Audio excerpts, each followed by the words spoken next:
Bertrand Vergely, philosophe.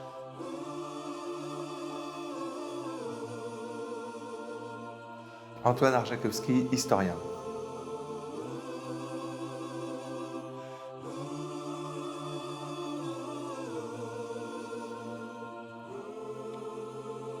La caractéristique du savoir de notre société, c'est qu'il a voulu tout prévoir.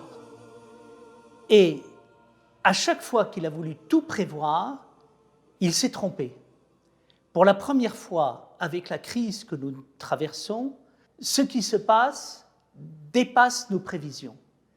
Et paradoxalement, enfin, notre savoir va être obligé d'être en phase avec la réalité pour une raison très simple, c'est que la réalité étant créatrice, nous sommes obligés, pour être dans la réalité, de refaire notre savoir, de bousculer nos certitudes et d'être créatifs. Mais si à un moment nous sommes capables de révolutionner notre manière de penser et d'être créateurs dans un monde qui est imprévisible, qui bouge énormément, là, nous allons effectivement vivre quelque chose de passionnant. Tous les épistémologues, que ce soit Bachelard ou bien Popper, n'ont pas cessé de nous dire qu'il faut arrêter d'avoir une science générale qui prétend tout prévoir une fois pour toutes. Et le véritable savoir ne cesse de refaire sa culture pour être en phase avec la réalité et l'histoire. Moi, je partage ce que dit Bertrand Vergely et je pense que c'est important d'écouter des philosophes aujourd'hui. À une époque où la mort est revenue très proche de nous, où c'est devenu dangereux d'aller acheter une baguette à la boulangerie, les gens se posent la question du sens et n'ont pas de réponse dans ce qu'ils ont appris à l'école. De plus en plus, on se rend compte que l'approche postmoderne, l'approche moderne et même l'approche classique, pour moi, il y a des niveaux de conscience différents. Il y a le niveau classique, Dieu est présent partout mais visible nulle part. Il y a l'approche moderne avec Dieu qui est le premier créateur mais qui n'est plus acteur dans le monde. Et puis l'approche postmoderne où Dieu a disparu. Ces trois niveaux ont apporté du sens, et notamment le dernier, le niveau postmoderne, avec la dimension d'incertitude qui est venu contester la puissance du concept. Simplement, cette incertitude, elle n'est pas en mesure de nourrir les questions existentielles des gens. Et du coup, ce qui nous est venu à l'esprit au pôle de recherche du collège, en réfléchissant à la crise actuelle, c'est qu'il fallait entendre des penseurs comme Bertrand Vergely, mais aussi des penseurs comme Olivier Clément, par exemple, qui disaient que la modernité a pensé l'homme contre Dieu. Avant elle, la pensée classique a pensé Dieu contre l'homme. Vient le temps de la divino-humanité. Vient le temps d'une nouvelle épistémologie, d'une nouvelle organisation du savoir, où la personne doit être au centre. Et ça, je pense que c'est quelque chose de capital. Il faut prendre un peu de distance et avoir une vraie réflexion de fond.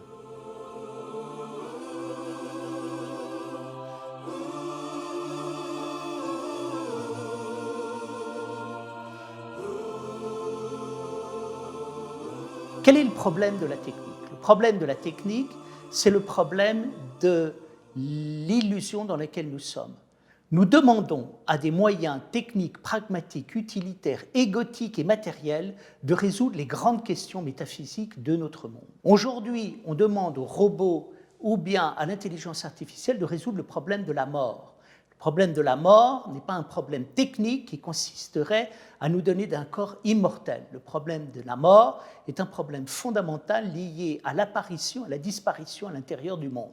Et donc, le problème qu'il y a, c'est qu'il faut arrêter de demander des solutions techniques pour la vie et la mort à la technique et au pragmatisme et de se tourner enfin vers une expérience de la présence infinie qui nous permet à la fois d'avoir un sens de notre apparition et de notre disparition à l'intérieur du monde. Voilà. Et donc, ce qui se passe, c'est une véritable révolution de pensée qu'il faut pour essayer de redonner à l'esprit la place qui est la sienne et qu'on lui a supprimée.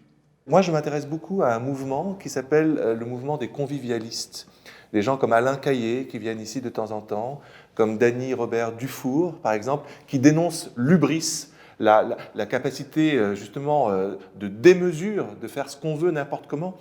Et donc, comment faire pour dépasser cette hubris ? Eh bien, en réintroduisant de la transcendance et des principes qui nous unissent. C'est des gens qui comprennent qu'il faut associer le divin, l'humain, la création et créer une société conviviale basée sur des principes. Ça, je pense que c'est quelque chose qui peut unir, au-delà de la modernité, ceux qui croient au ciel et ceux qui n'y croient pas. Je rajouterai une chose. Je pense que ce qui est important, c'est de redonner un sens au mot. Qu'est-ce que c'est que la technique ? Qu'est-ce que c'est que l'esprit ? La technique, c'est une action utilitaire pour pouvoir maîtriser avec efficacité le monde dans lequel nous sommes.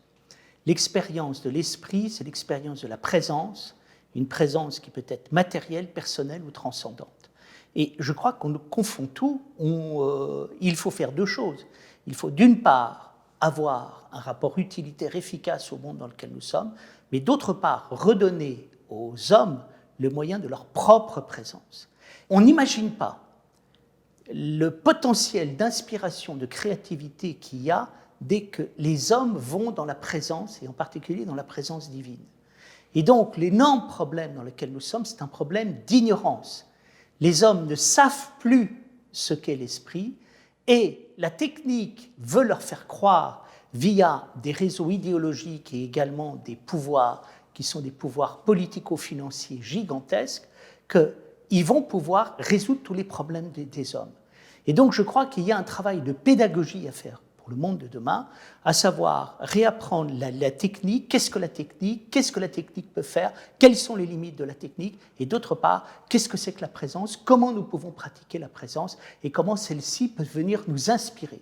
Et là, je pense que nous avons la chance de construire une véritable économie politique de l'homme de demain. C'est une révolution de la connaissance qui passe par une révolution du cœur. Moi, totalement. Je trouve qu'il y a des courants dont on ne parle pas beaucoup dans les médias, en particulier un courant qui est porté par les Focolari, en particulier, qui s'appelle l'économie de communion. Ce n'est pas l'économie de marché, de l'offre et de la demande qui ne marche pas. Il n'y a pas de transparence des marchés, c'est un mythe. L'économie de communion, c'est l'idée que la bonne économie, c'est l'économie civile qui est fondée sur le partage. Quand il y a des surplus, on partage. Elle est fondée sur les personnes, elle associe les travailleurs à l'entreprise. Elle forme, au bout du compte, une communion. Et ça, je trouve que, comme le disait Bertrand, c'est devant nous. Il y a déjà des entreprises qui existent, qui sont fondées sur ces principes, mais il faut le faire connaître par un enseignement plus large. Tu parles de deux mots centraux, le cœur et la communion. La question de la communion est centrale, à condition de ne pas simplement la prendre comme communion sociale, qui est de l'ordre du partage, mais l'expérience et la libération de l'homme intuitif qui est capable d'être intérieur à tout. Et il y a trois choses auxquelles nous devons être intérieurs. Intérieur à notre corps, à la matérialité, nous apercevons qu'il y a une crise du corps. Intérieur dans la relation sociale où tu es en moi, je suis en toi. Et ensuite, nous avons l'expérience de la divine communion où nous sommes intérieurs à Dieu et Dieu est intérieur à nous. Et nous avons des savoirs fondamentaux à redécouvrir. Normalement, les religions devraient nous permettre d'accéder à ce savoir, mais malheureusement, elles sont aussi perdues que nous sommes et ne se rendent pas toujours compte des trésors qui sont les siens.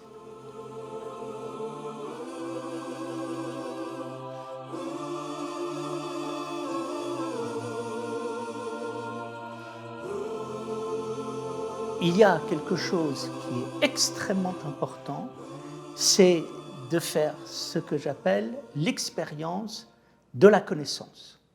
Nous sommes actuellement dans un état d'ignorance complet. Pourquoi ? Parce que notre connaissance a été totalement réduite à un savoir utilitaire qui ignore même les données de la matière, les données de l'homme et les données du divin. Et résultat, nous sommes dans un rapport totalement déséquilibré à la réalité. Nous nous en rendons compte lorsque tout d'un coup nous sommes déséquilibrés du fait d'une pandémie, nous ne savons pas à quoi nous raccrocher et nous nous raccrochons à des choses qui n'ont strictement rien à voir avec les savoirs qu'on nous a appris. Qu'est-ce qui nous a permis de survivre à l'intérieur du monde dans lequel nous étions? Il faut dire un peu de vertu, un peu d'entraide et pas mal d'humour. Or, ce sont des choses totalement extérieures au monde dans lequel nous sommes. Nous apercevons que les schémas scientifiques, spirituels et tout, étaient en général caducs. Pourquoi? Parce qu'ils sont terriblement peu créatifs. Et donc, il nous faut revenir à ce que je pourrais appeler une divino-anthropologie fondamentale qui nous permettra de libérer notre potentiel. Nous avons un potentiel dont nous n'imaginons pas la puissance, simplement nous ne savons pas l'utiliser. Et donc je pense qu'il y a une expérience de connaissance. Pour moi, ce que j'appelle la connaissance, c'est la religion qui pense. Et il faut réconcilier la pensée et le religieux pour que le monde retrouve sa religion créatrice. On s'aperçoit aujourd'hui que le monde est divisé soit entre un athéisme virulent, soit un retour au religieux virulent, et nous sommes dans une crise totale à l'égard du sens. Qu'est-ce que c'est que l'expérience du sens? L'expérience du sens, c'est l'expérience du dialogue que nous avons avec la vie, avec les autres, avec nous-mêmes, avec le mystère de la vie, et que nous sommes informés par ce rapport.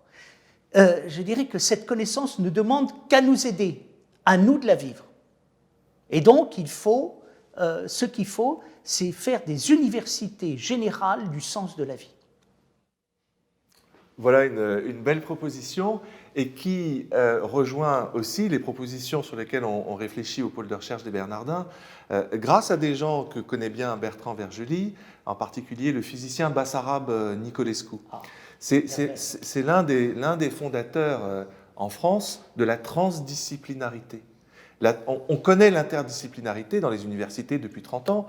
On ne connaît pas la transdisciplinarité. Et on ne la connaît pas parce que la transdisciplinarité, c'est vraiment une nouvelle épistémologie. C'est sur ce principe du tiers inclus dont parle très bien Bassarab Nicolescu. Il y a beaucoup de physiciens, mais aussi de biologistes qui nous intéressent. Il y a un biologiste en particulier qui s'appelle Rupert Sheldrake. C'est un Britannique, membre de l'Académie des sciences, et qui a une vision complètement nouvelle du vivant, de l'évolution. Il ose parler de la conscience du soleil. Il ose parler de la conscience des insectes. Ça change complètement la vision du monde, mais c'est ça qui permet la transdisciplinarité. Donc moi, je suis à 200% pour cette idée d'université du sens, fondée sur la transdisciplinarité et qui mette au cœur aussi les plus pauvres. Je viens d'Ukraine où, à l'Université catholique d'Ukraine, on invite l'Arche, par exemple, à être au cœur du campus de l'université pour mettre les plus fragiles de la société au cœur de l'université. Ici, au Bernardin, on travaille avec ATD Quart-Monde, avec le Secours catholique, avec tous ceux qui sont aux marges de la société. Et ça me paraît aussi capital pour remettre le vrai, l'authentique, le réel dont parle Bertrand Vergely au centre de la connaissance. Ce qui me touche beaucoup dans ce que dit Antoine, c'est que quand on réfléchit, on pense à tout et on pense également aux plus démunis. On pense à... C'est-à-dire on revient sur la mémoire de tout ce que nous avons oublié et je pense que ça, c'est magnifique. C'est magnifique et ça nous permet de revenir à ce que j'appelle l'essence de toute chose. L'essence de toute chose, c'est introduire le divin dans la vie, et introduire le divin dans la vie, c'est introduire l'extraordinaire à l'intérieur de l'existence. Si nous commençons avec, là, je parlerai de révolution épistémologique, c'est-à-dire une sorte de théorie de la connaissance où systématiquement, à l'intérieur de toute chose, j'introduis l'étonnement, l'extraordinaire, l'émerveillement, pour un moment rentrer dans les choses et les êtres et les voir véritablement. Là, à un moment, nous n'aurons pas perdu notre temps et nous n'aurons pas souffert pour rien. Belle conclusion. La vie m'a dit ose-moi, reconnais-toi en l'autre, car l'autre est un autre toi. La vie m'a dit qu'elle était plus grande que tout ce que l'on croit. Abondant pour l'imagine austère. Elle m'a dit ma puissance est en toi. Fais le vide et retrouve la paix, le vide et retrouve toi. Lumière divine, oui bien plus grande que tout ce que l'on voit. Enfant oublié de notre